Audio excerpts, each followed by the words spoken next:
उदान नाम कंठस्थान्य ऊर्ध्वगमनमान उत्क्रमणा वायु।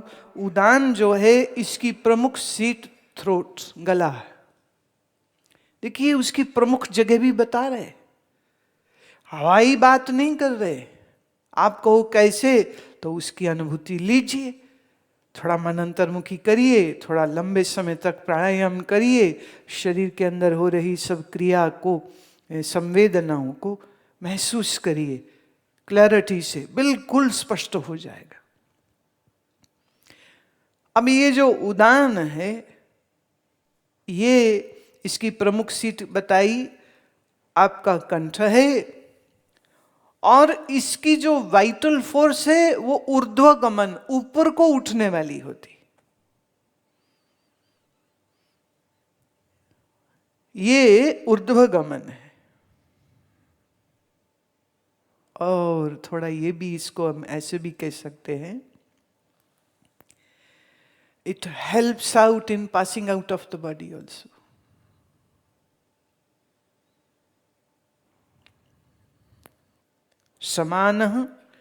समान नाम शरीर मध्यगता अशित पीठ अनादि समीकरण कर। समान जो वायु है इसका स्थान पेट है,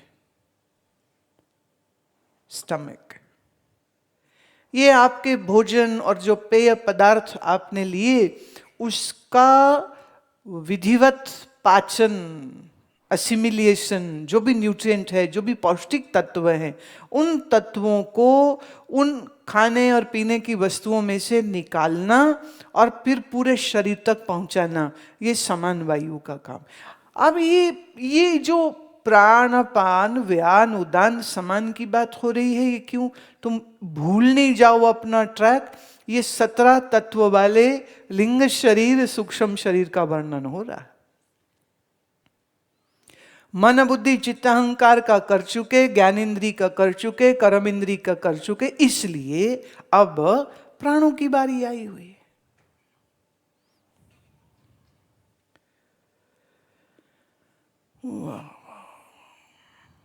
समीकरण, ये समीकरण तो परिपाक करणम रस रुधिर शुक्र पुरीश आदि कारणम इति यावत।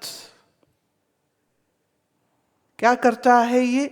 सबसे पहले भोजन का पचन, फिर पचे हुए भोजन को कन्वर्ट करता है किसमें? रस में, फिर रक्त में। तो रक्त से आगे वो कहते जी, अब इति लिस्ट पे हमने आयुर्वेद नहीं पढ़ाना ना, वो सीधे छलांग मार करके पहुंच गए कहाँ? शुक्र पर और पुरीश पर। पुरीश मतलब जो मल, जो फीसिस शरीर से बाहर निकलता है।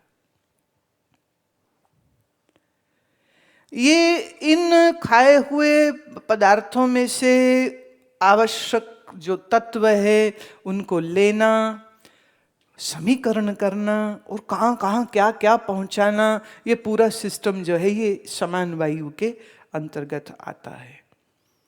केचितु वदन्ति, अब इन प्राणों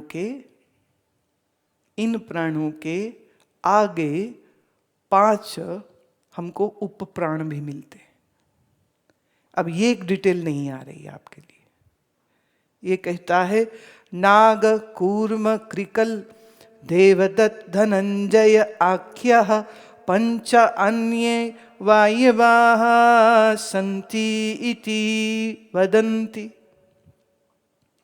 नाग, कूर्म, कृकल, देवदत्त और धनंजय, ये 5 जो हैं इन्हें हम कहते उप प्राण, सब्सिडरी फोर्सेस ऑफ द प्राण आर कॉल्ड दी।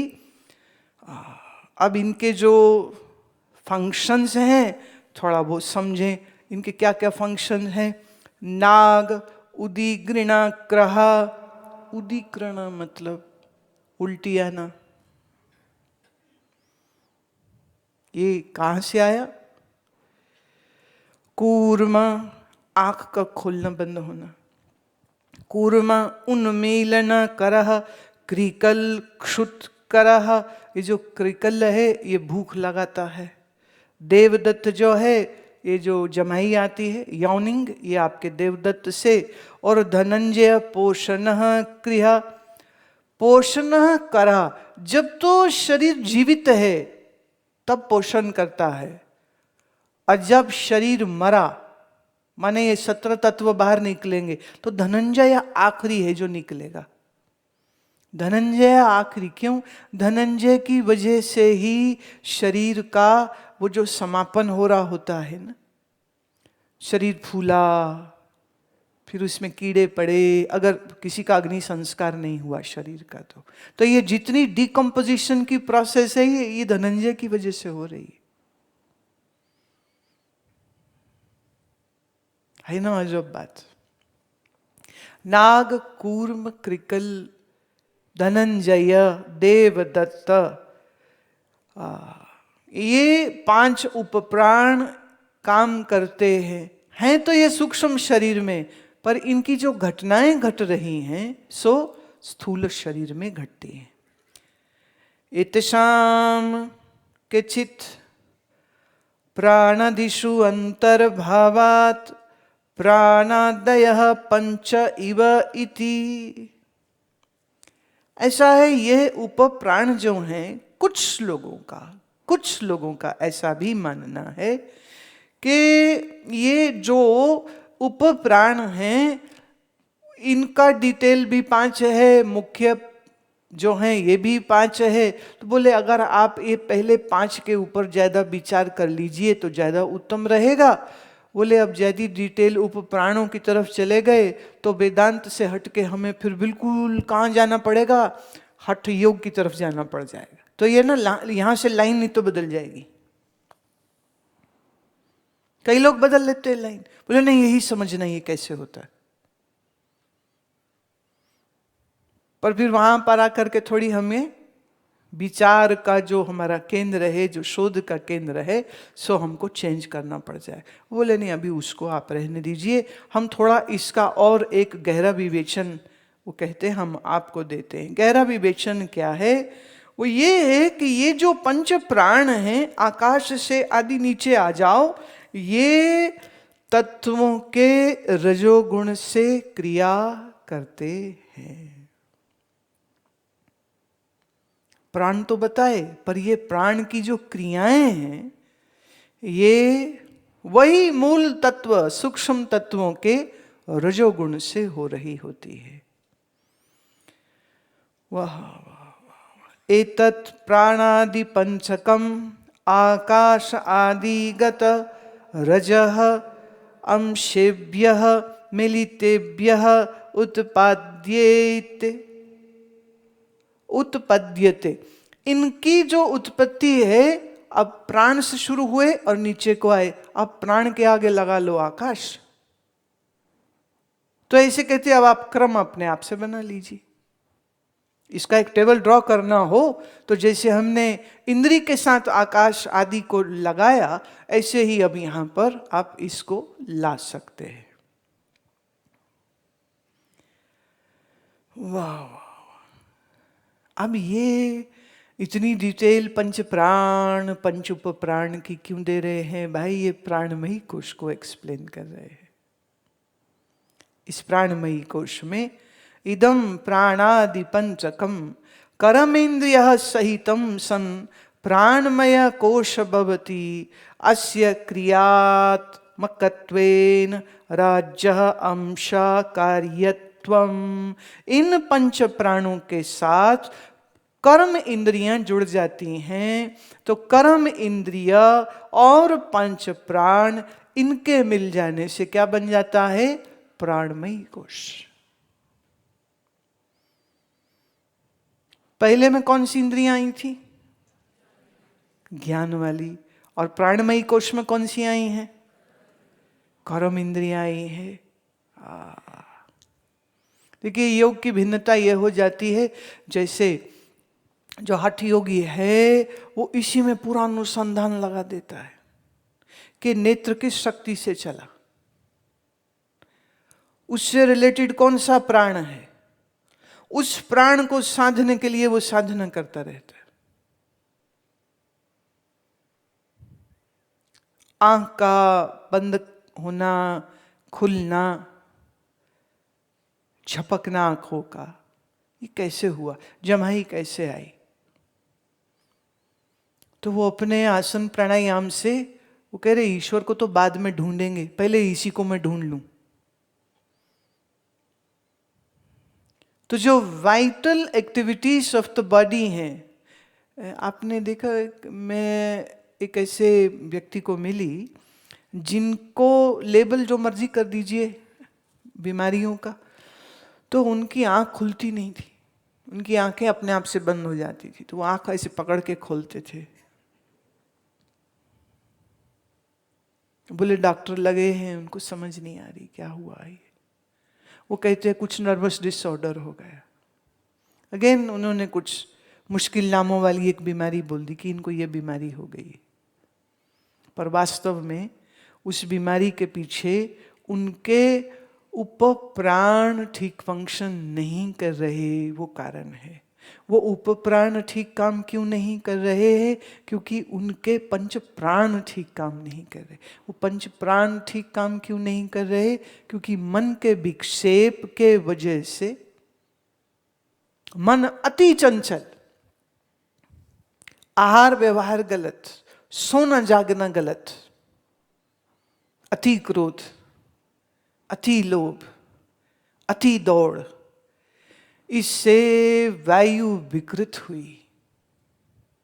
तो जब नाग, कूर्म, कृकल ये जब विकृत हो जाते हैं, तब ये जो फंक्शंस हैं रिलेटेड टू दिस कर्म इंद्रिय, फिर वो बिगड़ने लग जाते। तो हठ योग कहता है जिसका शरीर ही रोगी है, वो उसने और कुछ खाक करना है, पहले ये तो ठीक कर लो।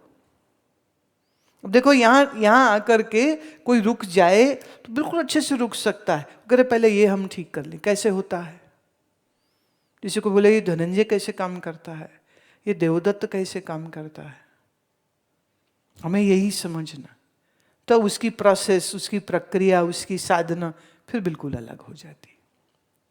वेदांत में हम उसके ऊपर इतना अधिक जोर नहीं देते हैं, जानकारी पूरी दे रहे हैं, जानकारी पूरी दे रहे, पर वो कह रहे हैं कि इतना जान करके आप मूल लक्ष्य अज्ञान को निवृत्त करना है, तुम उस दिशा को भूल मत जाना।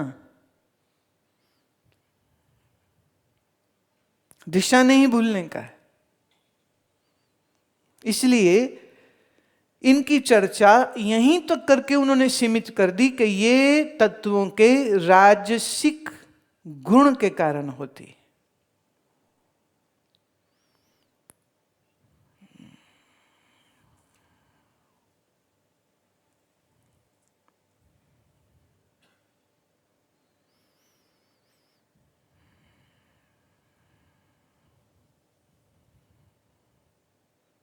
अगला श्लोक लेते हैं। अब ये लंबा श्लोक है, इसलिए मैं इसको थोड़ा थोड़ा लेते हुए और उसके अर्थ बताते हुए फिर आगे लेके चलते चलेंगे। एतेषु कोशेषु मध्ये, इन कोशों के मध्य में, विज्ञानमयी ज्ञान शक्तिमान कर्तरी रूपः, इसमें जो आपका विज्ञानमयी कोश है, ये ज्ञान को लेने वाला, ज्ञान को प्राप्त करने वाला एजेंट है। ये आपका जो विज्ञानमयी कोश है। ऐसे मनोमय इच्छा शक्तिमान कारण रूपः, ये जो मनोमय कोश है, यहाँ पर मन की सब इच्छाएं, मन की सब वृत्तियां वो कार्य करती हैं, और ये यंत्र है वही करने के लिए, क्या? संकल्प विकल्प करने के लिए। और प्राणमयी क्रिया शक्तिमान कार्य रूपः, और प्राणमयी कोश में ये शक्ति है कि इसमें यही क्रिया हो। कौन सी? प्राण अपान उदान व्यान समान, जो बोले हम समझा चुके हैं। इस कोश में इन प्राणों की जो राजसिक क्रियाएं हैं वो घटित हो रही हैं। और योगयत्वात् इवं इतेषां विभाग इति वारानयन्ति, एतत् कोशात्रयं मिलितां सन सूक्ष्म शरीरम इति उच्यते। ये 5 कोशों को आप इकट्ठे कर लीजिए, ये आपका सूक्ष्म शरीर है। प्राणमयी कोश में प्राणों के काम हो रहे हैं। अच्छा, अन्नमयी कोश में अन्न के काम हो रहे, माने अन्न खाओ और अन्न से सप्त धातु बनते बनते बनते ऊर्जा तलक शरीर, इससे ज्यादा तो शरीर में और कुछ हो भी नहीं सकता है। रस रक्त मांस मेद, हाँ, अस्थि मज्जा शुक्र और ऊर्जा, इसको 8वां कई बार धातु कहते। तो शरीर अन्नमयी कोश में ज्यादा डिटेल उन्होंने दी नहीं, क्योंकि इस बेचारे में इससे ज्यादा क्या हो सकता है। इधर से माल खाओ शरीर बड़ा कर लो, या कम खाओगे तो शरीर छोटा हो गया, और गड़बड़ खाओ तो शरीर में विकार हो गया, शरीर में रोग हो गया, और फिर तो मर गया। बोले इसका काम बस इतना ही, इसके बारे में ज्यादा बात करने की कोई आवश्यकता नहीं। प्राणमयी कोश का डिटेल दिया, विज्ञान का दिया, मनोमयी का दिया, आनंदमयी। आनंदमयी कोश को कहते छड्डो परे, क्या करनी इसकी बात, ये तो तुम देख ही रहे हो, स्थूल है, आपके पास है, तो थोड़ा दृष्टि यहां पर डाल लीजिए और फिर वो आगे लेके चलते हैं। तो सूक्ष्म शरीर का चूंकि वर्णन था, इसलिए सूक्ष्म शरीर के जो कॉन्स्टिट्यूएंट हैं उनकी डिटेल में चर्चा इन श्लोकों में आ गई। 17 तत्व गिनाओगे, कौन से थे? 5, फिर 5, 5, फिर हाँ। अच्छा, आप कहो तो चित्ताहंकार अलग से बोलो, अरे बोल लो, 19 हो जाएंगे। पर मन और बुद्धि एक दूसरे से जुड़े हैं और चित्त और अहंकार एक दूसरे से जुड़े, इसलिए वेदांत में हम 19 तत्व नहीं कहते। वेदांती कहते ना जी, हमको ये फिगर पसंद नहीं, हम तो 17 ही बोलेंगे। वेदांत में 17, न्याय वाले या दूसरे जो हैं वो कहीं कहीं पर 19 गिनवा देते हैं, लेकिन वेदांत में हम 17 तत्वों वाले सूक्ष्म शरीर की ही बात मानते हैं। अब आइए, ये बात हुई थी व्यष्टि शरीर की। ये बात किसकी हो रही थी? व्यष्टि शरीर की।